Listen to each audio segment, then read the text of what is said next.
Hail, and welcome to Wake the Dead. I have been appointed to guide certain individuals on a journey which has no beginning or ending. In fact, you are on that journey right now. You've always been on the journey I speak of, and you always will be. As for me, I am one of your fellow travelers.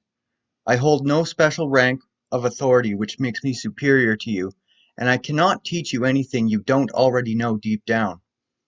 So then, what's the point of this channel? If you already know everything I'm going to teach you, and you're already on this eternal divine journey, how could I possibly add anything to what you already have? Well, that's exactly the point of this channel. I'm not trying to add anything to you, convince you of anything, or add something to your sense of self. I'm just a messenger from your realm of origin, helping you remember who you truly are deep down. I'm not intending to indoctrinate people into my way of thinking, nor am I trying to prove a theory or concept. I am simply a guide into oneself where all the answers reside. The problem with mainstream religion is its insistence on believing a certain set of teachings without question. These beliefs then become a part of who you think you are, and when they're threatened, you feel like you're being personally attacked. This leads to a state of self-pity, where absurd defense actions feel completely justified. As long as you're relying on a set of thoughts and beliefs to define who you are, there will be an underlying fear of losing yourself if such things are threatened. And it goes both ways. Let's say you're an atheist. Not only do you not believe in the divine, you actively set out to prove you're right.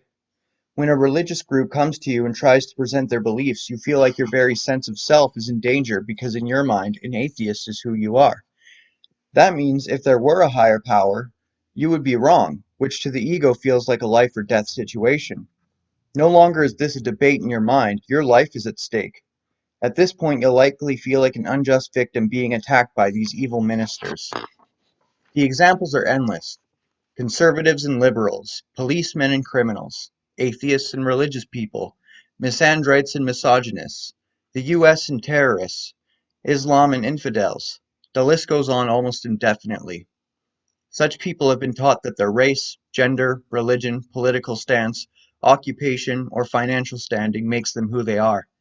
And because of this unconscious assumption, those who live in this way are doomed to live in conflict in one form or another until they either die or go through a shift in consciousness called awakening, ascension, salvation, or enlightenment.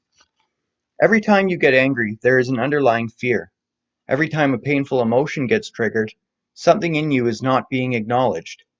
Most people go through life unconsciously blaming outside factors for their problems and misfortunes, and never quite feeling satisfied, like there's always something missing or not quite right.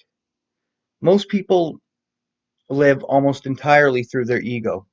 They have an image of what their life should look like, so they set out to make it that way. And by doing so, they interfere with other people's ideas of how life should be, and then those people retaliate.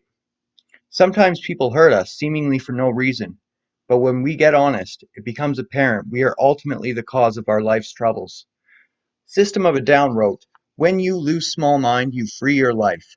Small mind is the false ego, the comforting but inadequate idea of who and what we are. When we allow that to die, our true essence awakens, and we become free.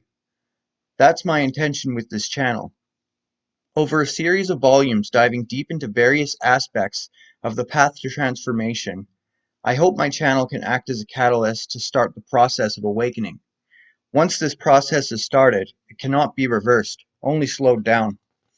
Over the next few months, I will be diving deeply into theory and practice for ascension and awakening.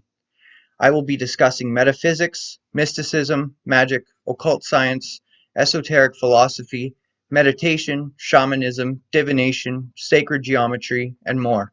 I would love to work one-on-one with subscribers who are just beginning, learn from those who are farther ahead on the journey, and collaborate with YouTubers who discuss similar topics.